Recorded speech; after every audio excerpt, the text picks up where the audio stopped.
पैदाइश उसका 9वां बाब जो 29 आयत पर मुश्तमिल है। और खुदा ने नूह और उसके बेटों को बरकत दी और उनको कहा कि बारवर हो और बढ़ो और ज़मीन को मामूर करो और ज़मीन के कुल जानदारों और हवा के कुल परिंदों पर तुम्हारी दहशत और तुम्हारा रौब होगा। ये और तमाम कीड़े जिनसे ज़मीन भरी पड़ी है और समुंदर की कुल मछलियाँ तुम्हारे हाथ में की गई। हर चलता फिरता जानदार तुम्हारे खाने को होगा। हर सब्जी की तरह मैंने सबका सब तुमको दे दिया, मगर तुम गोश्त के साथ खून को जो उसकी जान है ना खाना। मैं तुम्हारे खून का बदला जरूर दूंगा, हर जानवर से उसका बदला दूंगा। आदमी की जान का बदला आदमी से और उसके भाई बहन से लूंगा। जो आदमी का खून करे उसका खून आदमी से होगा, क्योंकि खुदा ने इंसान को अपनी सूरत पर बनाया है। और तुम बारवर हो और बढ़ो और जमीन पर खूब अपनी नस्ल बढ़ाओ और बहुत ज्यादा हो जाओ।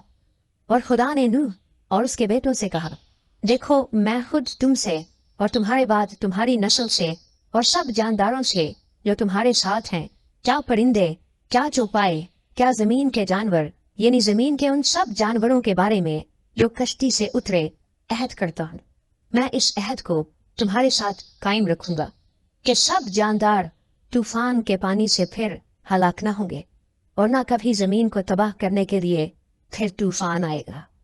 और खुदा ने कहा कि जो अहद मैं अपने और तुम्हारे दरमियान और सब जानदारों के दरमियान जो तुम्हारे साथ हैं पुष्ट दर पुष्ट हमेशा के लिए करता हूँ, उसका निशान ये है कि मैं अपनी कमान को बादल में रखता हूँ। वो मेरे और जमीन के दरमियान अहद का निशान होगी। और ऐसा होगा कि जब मैं जमीन पर बादल लाऊंगा तो मेरी कमान बादल में दिखाई देगी और मैं अपने अहद को जो मेरे और तुम्हारे और हर तरह के जानदार के दरमियान है याद करूंगा। और तमाम जानदारों की हलाकत के लिए पानी का तूफान फिर न होगा और कमान बादल में होगी और मैं उस पर निगाह करूंगा ताकि उस अब्दी अहद को याद करूं जो खुदा के और जमीन के सब तरह के जानदार के दरमियान है। बस खुदा ने नूह से कहा कि ये उस अहद का निशान है जो मैं अपने और जमीन के कुल जानदारों के दरमियान कायम करता हूँ। नूह के बेटे जो कश्ती से निकले सिम, हाम और याफ्त थे। और हाम कनान का बाप था, यानी नूह के बेटे थे और इन्हीं की नस्ल सारी जमीन पर फैली। और नूह काश्तकारी करने लगा और उसने एक अंगूर का बाग लगाया और उसने उसकी मै पी और उसे नशा आया और वो अपने डेरे में बरहना हो गया।